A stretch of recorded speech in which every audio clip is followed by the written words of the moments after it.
We are live for our first SEL in EDU podcast powered by PS. Look, I'm already messing up to begin with this whole live thing. Hi, everyone. Welcome to SEL in EDU powered by Pennsylvania ASCD. Craig and I are so excited to be here today, and we have amazing guests from across the country to share with you and to highlight. Hey, Craig, how are you today? Hey, what's going on, people? It is SEL Day across the nation. Did you know that President Biden actually signed into office today? It is official across the nation that this is SEL Day. So that is pretty amazing. So, yeah, so excited to be here. I'm so glad that we're taking a gamble, saying, "Hey, you know what? We're going to go live. We're going to have some fun. We're going to have a conversation today with some pretty amazing people who are around the screen." So I'm excited. I'm Craig Martin. I am the co-host of SEL in EDU, where we continue to stand in the light and do all things amazing in SEL. So really excited, Krista.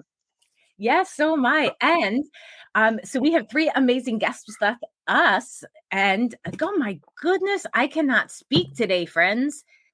It is Friday. It is for Anthony the day before spring break. And so we have with us Lori Stollar, Ayesis Clay, Anthony Martin, amazing leaders in social emotional learning from around the country. Interestingly, Craig, I met up with Anthony and Ayesis through Clubhouse. It is an app that started about a year or two ago, and it is an all audio app. And we all came together around social emotional learning. And it's so cool. What brings us all together is our passion in education.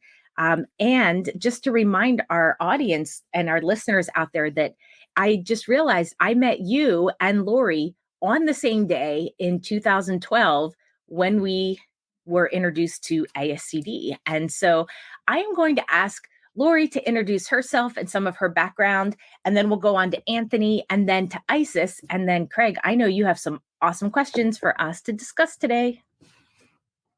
So, hey, everyone. Like Krista said, I met Krista 10 years ago through ASCD. She was an emerging leader from the state of Pennsylvania, and I was involved in PASCD, and they asked me to be her mentor.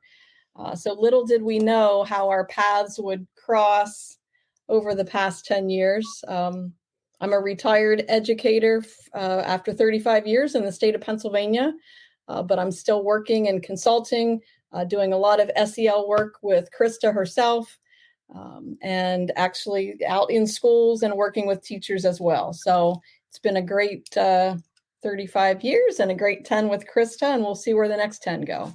I'm not letting you go. You're not actually retired. So Lori is the director of partner success for Residence Ed, and she is amazing at building connections and from her administrative background, really understanding what schools need to create that sustainable, scalable system. And speaking of administrators, we have Dr. Anthony Martin with us as well, an administrator from the glorious state of California. I am super envious of the fact that you live in California. So Anthony, we'd love to hear about you. Thanks, Krista. I'm Anthony Martin. I am the Director of School Resources and Support for a K-12 district in Central California. So don't think of beaches or anything like that. We've got lots of farmland. I live up in the mountains, so I got lots of trees, which is beautiful. And it's a sunny 74 out when I took lunch right now. So, I mean, it's hard to beat, though, right? That helps with the SEL, right? It helps my mental health being out in the sunshine. Currently, my role in the district is I oversee a lot of our categorical funding, our specialized funding, about $17 million annually. And so, but I was formerly in this district the director of special ed before I moved into this role. So I am very much part of our MTSS mental health team. And we've been able to work in some amazing things. We have one psychologist per site at all 9 of our sites. We have a district social worker, LMFT, 2 elementary counselors. And we were able to build that with some of the one-time funding, but a lot of it we've built over the last 7 years. So when the one-time funding came in, we just added. So I got the privilege of meeting Krista a little over a year ago on Clubhouse when we started when I started listening to SEL and EDU, and then asked me to join as a moderator. And then I got to meet Ayesis as she joined us a little bit later on. So I was excited for the opportunity, and I look forward to the conversation. Thanks for having me. Oh, thank you, Anthony.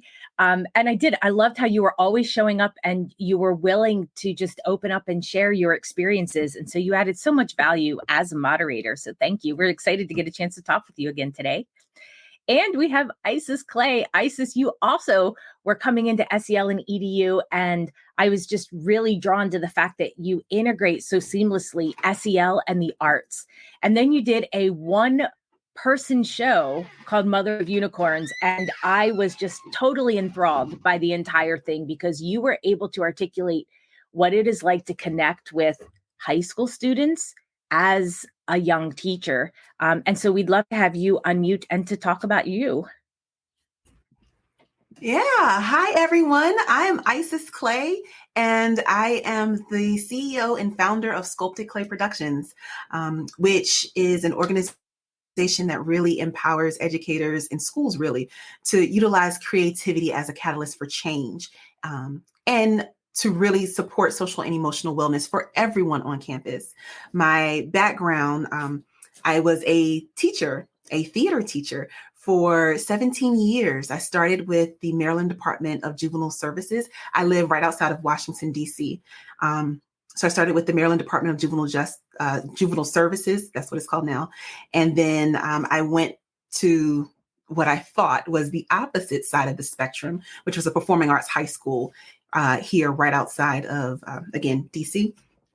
And I say what I thought, because it's the same children, just different circumstances, it's the different family circumstances. But my work so far in SEL has really been focused on the adults in the space first, making sure that they are well and that they are properly equipped to lead the charge for social and emotional wellness, and then bringing the students on board to help shoulder that load and make that push so that it goes out to not just the school community, but the community at large. So that's me, and that's what I do. And as Krista said, I utilize the arts in that because theater is my jam, and it has saved my life in more than one way. And I've seen the transformative qualities that it has for not only students, but adults as well. So I'm interested. I am excited to jump into this conversation and to learn from all of the amazing people here. And thank you so much.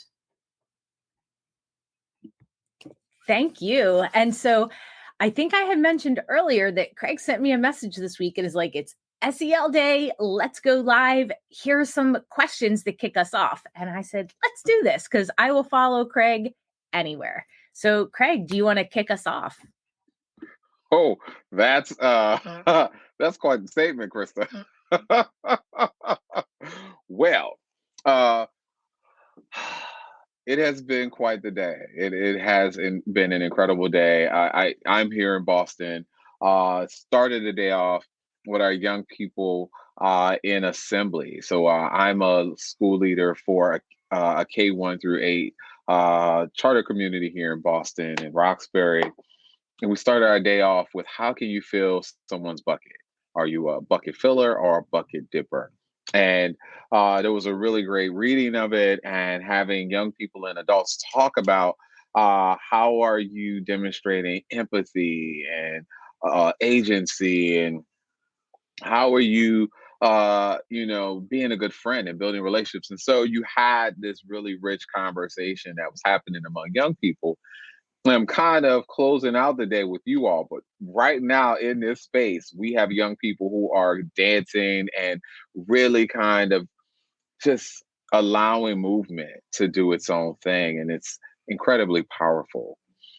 So today's big question, what's your SEL superpower, kind of is what powers this conversation. Right now, we know there's so many things happening across school communities across the nation. And, we are finding ourselves in the throes or maybe right beyond COVID. as you know, the numbers are coming down. We are having a lot of discourse around culturally responsive pedagogy, CRT, our LGBTQ community, and just so much more that's happening for so many young people and the educators and parents who care for them. And so today, would love to know, just to kick the conversation, what do you believe is your SEL superpower? Each of us have something incredible in us that just ignites. And so would love to just kind of kick it off. What do you believe is your SEL superpower today that you are using for good and great things? I'll start if that's okay. My SEL superpower is absolutely the power of connection, the power of connecting, and the power of empowering people to use their voice. Whether that is, again, teachers or students, getting them comfortable with their stories and getting them to the point where they are able to share. I tell people this all the time, that there's so much power in our stories. There's so much power in our truths. And when we are able to write them down and formulate them and make sense of them in our minds, we find healing. But it's when we are able to tell other people, when we give students the agency to use their voices, that's when we empower them. And the same thing is for teachers, same thing is for adults. By allowing them and providing spaces where they can make sense of their experiences, that is where the healing begins. But we have to take it to the next step, is the empowerment. And so absolutely, I think my superpower in SEL is that power of connection and connecting people, empowering them to use their voice.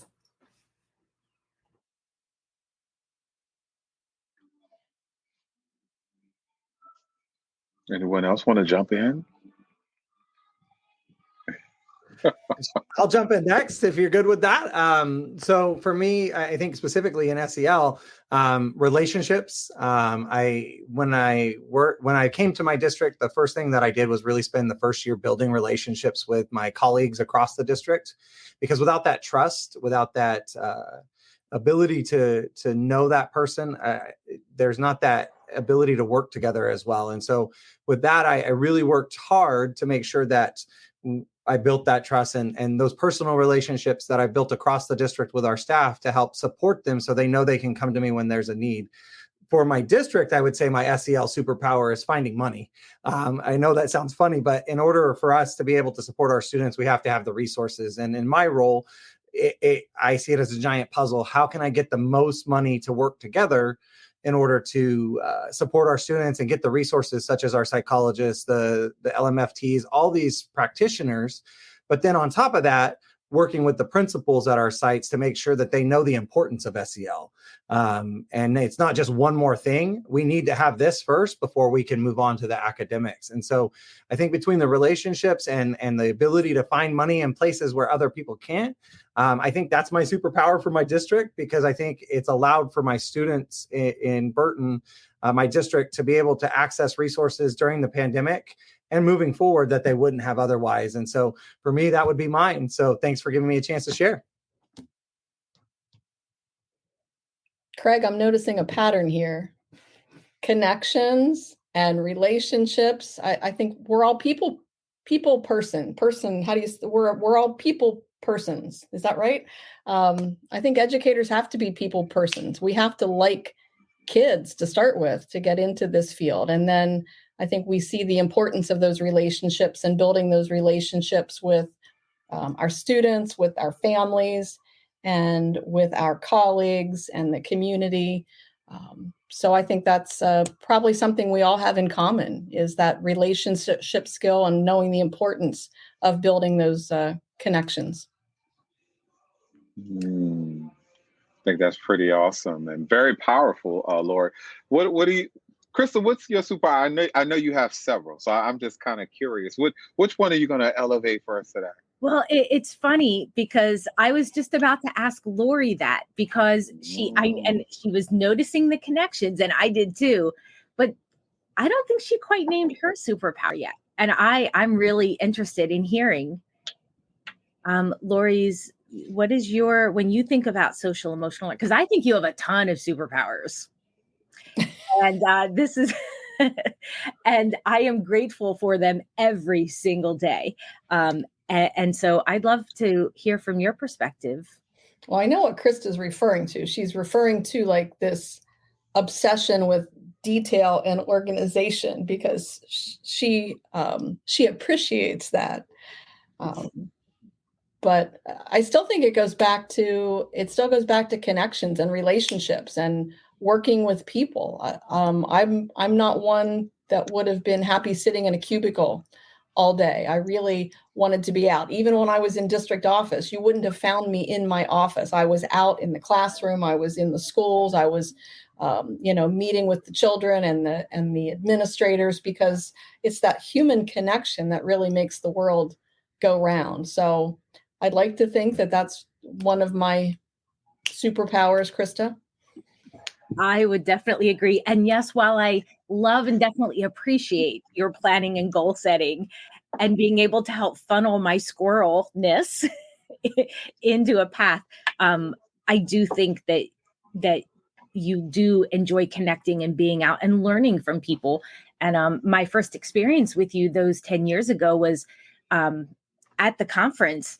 People were like, oh, hey, let's get together. Let's go out. And I'm like, well, our affiliate president invited me out to dinner with everyone. And they're like, what? I'm like, yeah, she reached right out and like didn't even know me and just took me under her wing. And as somebody who is, and you might not believe this, but more introverted, I really need people who will reach out, because then I'm like, oh, you're interested? Let's talk. And that gets me excited. And so, but I need people to make that first step. And Craig, I don't think you shared your superpower yet. So you're going to be going after me. So I love connecting with people as well, but I feel that one of the things I look for in people is their strengths and their gifts, and how can we collaborate together for the good of students and for staff. And I'm seeing that a little bit differently now. And I don't know that a couple months ago I would have said exactly the same thing, but we are all so passionate about supporting students and about helping them achieve success in their life, however they want to define it. And I want to be around like-minded and like-hearted people. And how can we lift each other up and support and connect with one another to create a wider net for students? And so I think that's why like Ayesis and Anthony and you, Craig and Lori, let's connect and pull all of our strengths together so that we can work to our skill sets and our strengths and support students. And I learned that from different mentors, right? I know that when we're working in education, there can often be a sense of achievement and people wanting to like go out on their own. But I think there's a proverb that says, if you want to go fast, go alone. And if you want to, I'm going to not do this well, but if you really want to make a difference, we want to go together. Go ahead, Ayesis. I know you know the rest of it. But I'd rather go together. So Craig, what is your superpower besides the fact that I know you dance and you love making videos and getting people excited and really tapping into joy? Wow. I am hopeful that I am a joy multiplier, right? I'm hopeful that that is what people experience when they're in my presence and in the space with me. I'm a Southerner, so I'm from New Orleans, Louisiana. You probably get a little bit of draw as I talk a little bit today, but I'm gonna raise it right on back up to the northeastern fast, speak. But coming from New Orleans, Louisiana, where we had culture around a table of rice and beans and, a little chicken and little fish, but we share culture and life lessons and laughter at the table. And that's, you know, one of the things that I hope that I am able to bring into every space. It's not because I have chocolate sitting in, you know, the candy dish, or that I got some Rice Krispie treats that if you're hungry, you can get fed. But that when you're spending time with me, it might be the music, it might be the aromatherapy, it might be the fact that I remind us that we have to put our own masks on in regards to self-care, and take care of ourselves, or whether or not it's mindfulness or some of the other elements that are really driven about taking care of us first so we can be able to do the hard work that we're called to do. But I'm also hopeful that when you're in a space with me, that you find yourself a little bit more engaged or happier, or you come away feeling a little bit better than when you walked in. Not expecting people to be perfect, because we are human and there's a lot that we're wrestling with every day. But I'm hopeful that if I got, you know, your song is on, and you're like, all right, your show, you get just a little shoulder action. And people are like, oh, okay, all right. You know, then some folks will, you know, they'll get a little napkin, and, you know, they, you know, before you know it, they wiping their brow like, oh, that was a good time. You know, I'm hopeful that that's part of it, but also the small, gentle reminders that recenter us on who we are and what we do and our why. I think about Dr. David Adams. He's like the CEO of Urban Assembly out in New York. And when I think about the work that I am designed to do, I think about something he says, um, which is, you know, our arc is to give our young people a chance to move in a direction by giving them the skills, empowering them with the skills and experiences to navigate a common social good by prioritizing social and emotional learning and wellness. And I think when we find ourselves centered on this, the I mean, our globe will be a healthier, thriving, ball of greatness, if we find ourselves tapped into it. So that's what I'm hopeful for in being a joy multiplier. I love that, Craig. A joy multiplier. Okay, I'm gonna have to take that. I have to get on the joy multiplier train, because that, as you were speaking, I was relating so much. It's something about turning that light bulb on. As teachers in the classroom, we're always like, oh, the light bulb moment, the light bulb moment. But that happens with adults too. And when we are in a space where the teachers are struggling, where we're in this sense of challenge, and it seems like so many different challenges are coming from every direction, it can be hard for them to think about the social and emotional wellness of children when they're struggling with their own, when they can't see the joy, they can't connect with how happy teaching actually makes them. And so I connect with that. And so I'm going to use that as well. Yes, a joy multiplier. I love that, Craig. Yeah, it's about relevance. It's about relationships. You know, there's a richness to connection, right? It goes back to what Lori was pointing us to, is when we find ourselves connected, sometimes it's just the human spirit. I think we all have traveled and been in places, and I know I've been in spaces where people didn't even know my name, but what they found was an energy and presence, right? About, you know, when I enter a space, I may not be able to speak the same language as you, but they may know that there's something about me that they're like, you know what, I just want to be in that presence. And that's my hope, that that's what I emulate. I know it's not all the time, but I know that I've been, one of the trips I went to, I was in Japan, and Hiroshima was one of the particular places that is very um, present with me right now. And there was a older woman, probably in her 50s, and she was supporting a guy who came with us as we were traveling from school to school. And she just found herself standing next to me. I was like, well, is it because I'm tall, or is it because the kids say I was like, remind them of a prize fighter or somebody who was boxing or fighting? I'm like, the only thing I'm fighting is like, the lines to get me some food. Like that's the thing I'm fighting. But, you know, but I say that to say she found herself holding my hand, and she like that was the thing that she could do. And that was the way that she let me know that we were connected. So even though we couldn't speak the same language, she understood that she wanted to connect in those moments. And so that is my hope. That's the work. And I'm hopeful that today and other days like this helps us to emote, as much positive energy that we can consume, because there's so much going on in the world. There certainly is. And that makes me think, I was also working in a school district today, and we met with the elementary teachers and then the middle school and then the high school. And then we worked with the SEL champions, those are early adopters, a core team. And one of the questions that we asked the teachers to turn and talk was, what is your greatest hope for your students? And I'll be honest, I've been asking that question for at least 10 years. And I'll be real here, only one time in all of those times has anyone ever said anything close to academics or proficiency on the state test. We know that is not what our purpose is in education, that it is those essential, critical life skills that will help them be successful.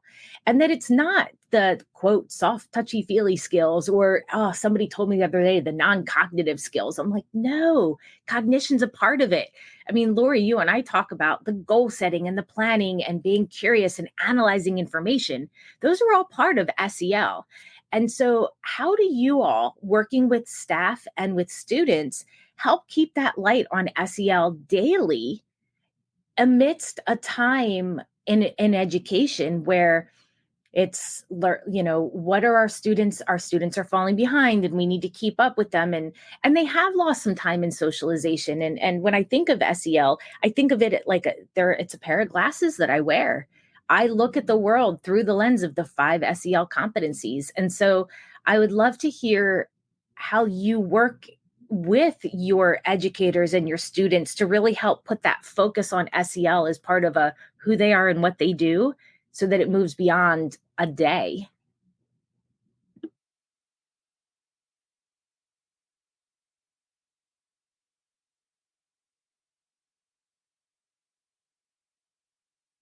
I'm seeing we're needing a minute to think on this one here, huh?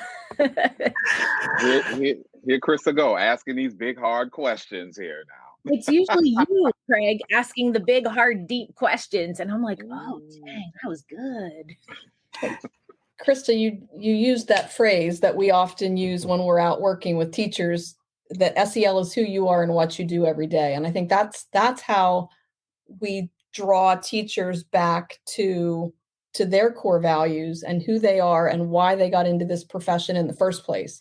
It's so easy to get distracted these days with, pandemic, COVID, the news, the war, everything else going on, but to allow them to recenter themselves onto why they do what they do. I think that's when we'll really see SEL take hold. It's not something that you have to, we're not going to do it on Tuesday because on Tuesday we do SEL. No, it's what you do and how you interact and work with others, with your peers, with yourself each and every day.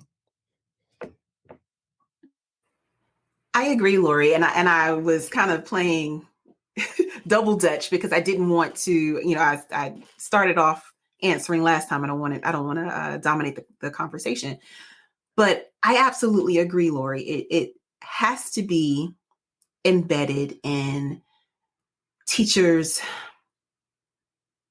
why. It has to go back to that. But even when we're talking about students and getting students to be completely invested in social and emotional learning, I think that we have, and I say we as the collective we over many, many years, have created this sense of school is about testing. school equates to getting these grades and taking these tests and being academically sound, which is, yes, it is. But I think we miss a huge part of human development and growth when we ignore all of the other things. And so when we just focus on that, we give the false impression, or we can give the students the false impression that we don't really care about the human that they are. We care about their scores. We care about their what they can do on a state test or whatever. And so when we bring in social and emotional learning programs for students, they get an opportunity to really experience and show their humanness in this space that typically has focused on them. I don't want to say as a robot, but them in a very regimented, grade-centered way. And so when you do that, there's this joy that happens, this ability for them to connect with teachers in a different way, in a deeper way, because they feel like, oh, you see me. You see me. And not only do you see me, but I see my peer and my peer sees me. We're not other, you know? And so that's where the beauty of it comes for me. And that's what I try to instill in the programming that I deliver. Can I tag on with what Ayesis just said? I think that you're really talking about those connections again, Ayesis. You know, you talk about, and for me, I know when I see a teacher connect with a student for the first time and they really get to know that student and know a little bit about that, they begin to have that empathy for that student about, you know, okay, yeah, they didn't do their assignment, but here's why. And you can understand that, but you can't understand and have that empathy if you don't actually get to know the person. And so building those connections that you're talking about, whether it's student to teacher or student to student, because, right, like, I mean, we have students who lost family members over the last 2 years. We have staff members who've lost family members. And if you don't take the time to really say, okay, well, yeah, you're failing this class. Well, let's talk about the other pieces of life that they've had to deal with and how can we be supportive there. And in my role, because I oversee attendance as well, we have a couple of kids who've lost parents this year due to COVID. And my sites have asked, well, how many days do I give them? And my response is, you give them as many days as they need. There is no set number of days, and we'll help to get them fixed academically afterward, but we got to help them repair the emotional and the internal pieces first. And if we don't do that, and if we can't care for kids that way, then we really don't need to be focused on the academics. We really don't need to be in the classrooms. We need to care about the whole child. So thanks for bringing that piece in and letting me connect with it, Ayesis. Yeah, I feel like we are doing a huge harm. It's not even just a missed opportunity.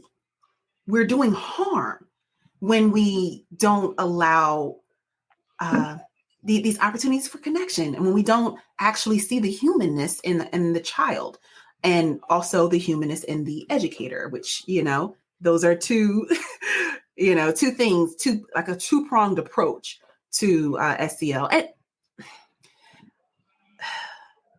yeah, I'm going to stop there. I'm going to stop there for now.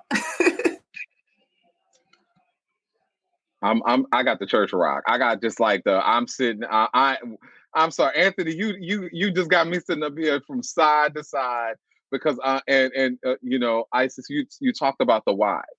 I think what's challenging these days is we've been malnourished in regards to our humanity because COVID has had us, like, when you think about it, we put a mask on every day. Some of us have been wearing a mask for a long time because it's been hard to just be who we are, right? I think about Dr. Brene Brown. Her prayer is like, please, and she said this on one of her talks. Please give me the courage to be seen, right? Something like that. Give me courage to show up and let myself be seen. But sometimes you ain't even prepared to be seen, and so you think about educators. I think about myself. As much as I love spending time in space doing the work, and partnering, collaborating on behalf of the youth we serve. But I also know that I have to do my work to, get my oxygen, get my flow, take care of myself. And I have to always check myself to make sure I am the best human being I can be in front of people. And I really wonder whether or not people have become more short fused with how they see young people and the adults around them, because they've been like putting on the mask fit, like it literally sometimes takes some of the oxygen away. You're not fully functioning in an optimal level of what you could be, because you're like, well, I too have to make all these compromises. I too have to do these things. And the young person is like, look, right now I'm giving you what I can. And I would love, and maybe they would love to give you more, but they can't, because as Anthony, you were talking about, some of our kids aren't even in their own beds, they're on floors. Some of them are wearing the same clothes they were wearing the day before, and they got all kind of stuff going on.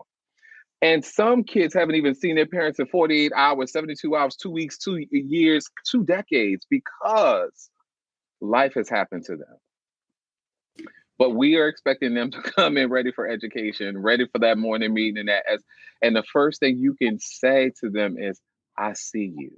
I love you. I'm glad you're here. And if you need something, I am on deck for you. Craig, what you remind me of are the two compartments, I feel like, of social emotional learning.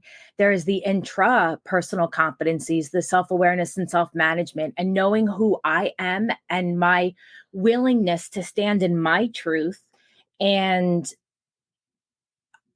understanding my cultural and social identity and the strengths that I'm bringing and my core values. But then that interpersonal piece of social awareness and relationship skills, being able to see other people and validate them.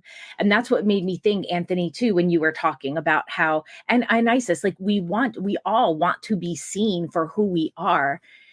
But the other side of that is we have to see other people at the same time and validate them. And I was talking to another colleague who's also involved in social emotional learning based out of New Jersey, Martine Blank. And he said that he's been looking at teacher stress levels, and he's been seeing in his mind that when stress increases, empathy decreases. And I think it falls in with what you were saying there, Craig, is that we're so into the weight of the world that we're feeling that we don't do as well reaching out to other people in those moments. And so I really look at SEL as in, it is very cyclical. And how can we keep sight and focus on those two different competencies, or the two different parts of that is, who am I? How am I showing up? But then how am I seeing other people in their authenticity, showing up and honoring them as well? And this is Isis. That's what makes it so important that we do not miss the opportunity to have social and emotional wellness training for teachers on an ongoing basis, and not just social and emotional training for them to train the kids. For exactly what Craig said. Exactly. If I'm not doing okay, I can't see those kids in front of me. I can't. And if I can't see those students in front of me for the humans that they are going through this very human experience, it goes back to what I was talking about with Anthony. We create harm. And I don't know one person, one educator who got into education to create harm. Not one. And so it's vital. It's vital that we look at our teachers, not just for retention, because we know we got a retention problem happening. Not just for retention, because if we keep them and they're still unwell, we're just amplifying the harm. We have to get to a point where we see teachers as humans and we allow them, one, to have a human experience, two, to work through the very strong challenges, listen to them, the same things that we do in the SEL training for students, being able to hear their voices and then work with them creatively to move past this and get back to the business of loving education and let me take that back, of loving helping students develop. Yeah. I wanted to make that clear, because not necessarily loving math, teaching math, because we do that too. I love teaching theater, but that really wasn't it. It really wasn't it. It was connecting with the students. And I think that's what the majority of teachers really want to get back to, but are having a challenging time doing that. So I'm curious how, and I know, we could go on for hours, but I guess kind of helps to steer us to kind of a close, and I'm sure we can pick this conversation up, and keep going. If nothing else today, it's SEL Day. We have a number of educators. We have school leaders who might be on the call from all across the entire globe who may have an opportunity to check this out. And they may actually be experiencing the stress. They may have experienced trauma. They may be at their end because they're like, look, I don't know if I can keep doing this. I want to. I love kids. Or you got some people who are kind of in the middle, like, yep. I'm gonna ride the wave. It's gonna be all right, but I need someone to help me to refill my bucket. And there's some tools, some tricks, some strategies that I need or I would love to bring in to help me to broaden what we do in our building, in our community. If what would you offer to those who are listening today?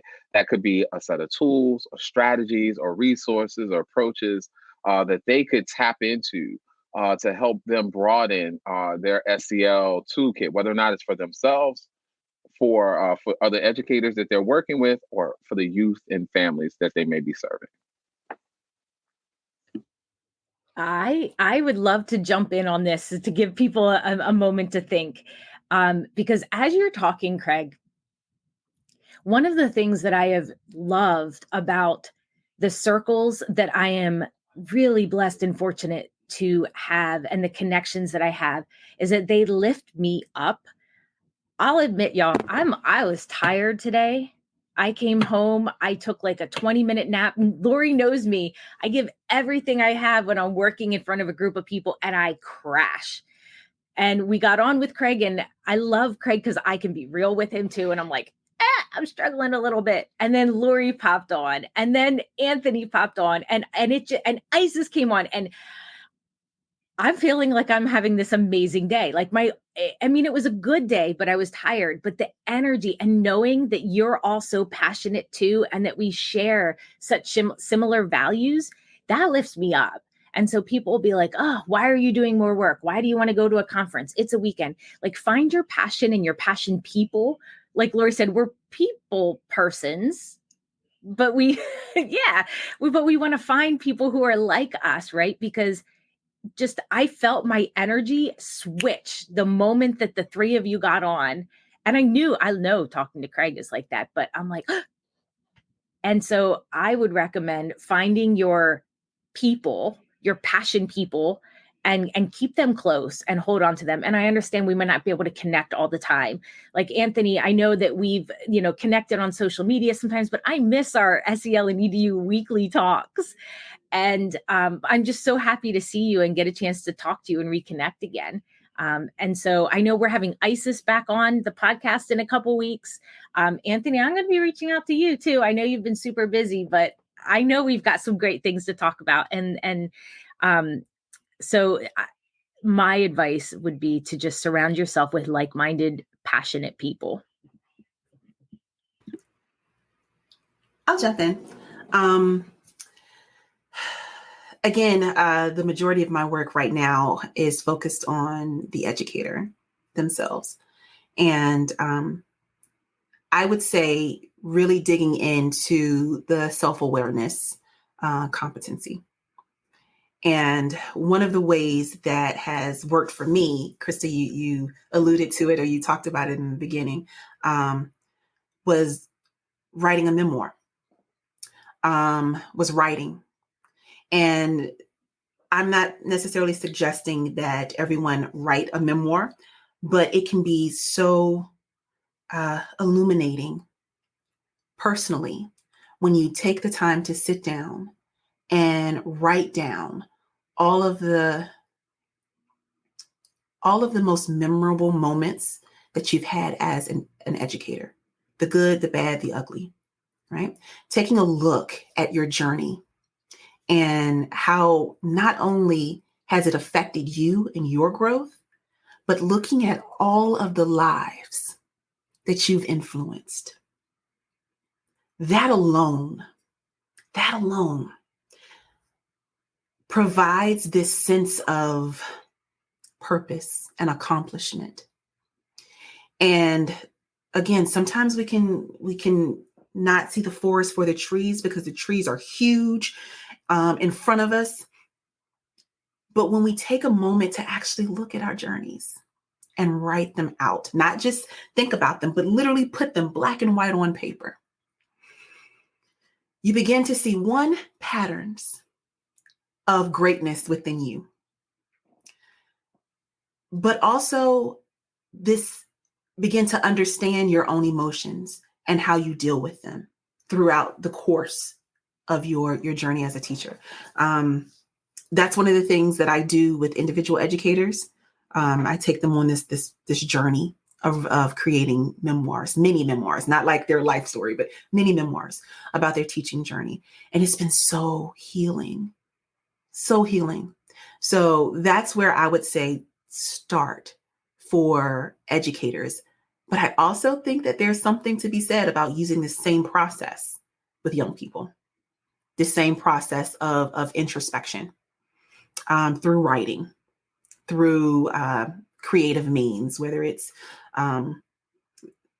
however, there are many ways. Mine right now is writing.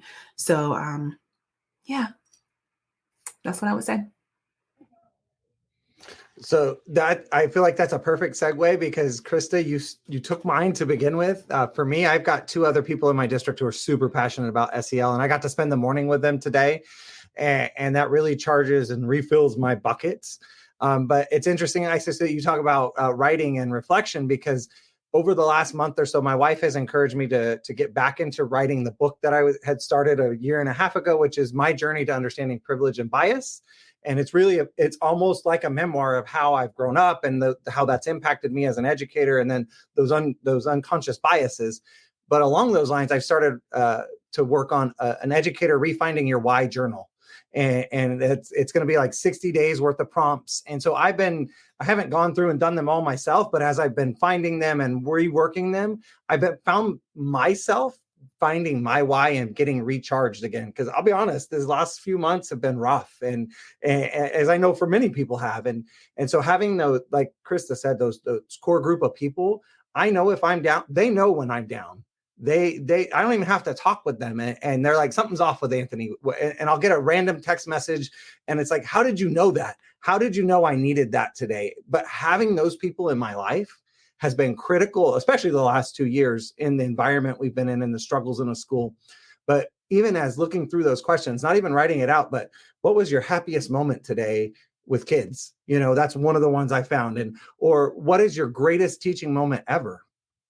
And then yesterday, I happened to be on one of our campuses, and our secretary came up to me and she's like, Dr. Martin, do you remember so-and-so? And I'll be honest with you, I've been out of the classroom for over 12 years. And my last group of students, I taught 5th grade. It's been a long time. And she's like, do you remember so-and-so? She's like, that's my daughter. She was in your class. She's graduating from Fresno State. And it's like, my bucket was so full from that. And I told her, I said, I'm so sorry. I wasn't a great teacher back then, but, and she's going into teaching on top of that. And so, things like that, getting to hear, what to me was a minor impact, that was me going and being myself in the classroom and working with now getting to hear the end outcome, because a lot of the times we don't get to hear or see the outcomes. that fills my bucket. And I know if you're an educator and you can find some of your former students and see them and hear what they're doing and hear the impact, I know that's a great way to fill it as well. So thank you for the opportunity to share. And thank you for letting me tag on with you and Krista and Ayesis. I think it flowed really well. And so I know we got Lori and Craig still, so I'll turn it over and give them some time. It's as if we've done this before, right? I feel like we're back in the flow, right? Like that's perfect. So thank you again.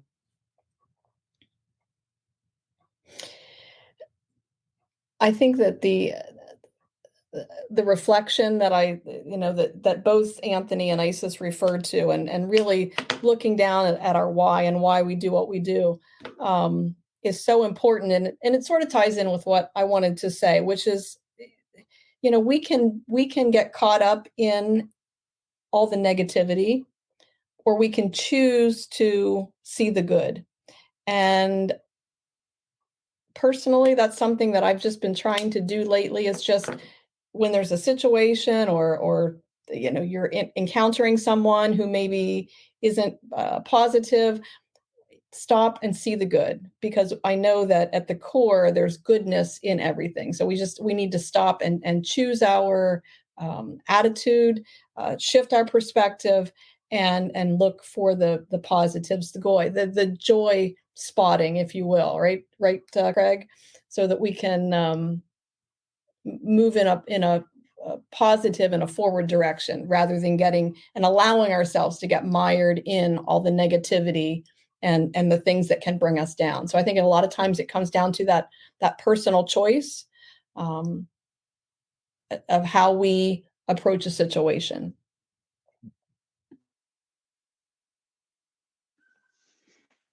What I would say, let's see, blow bubbles.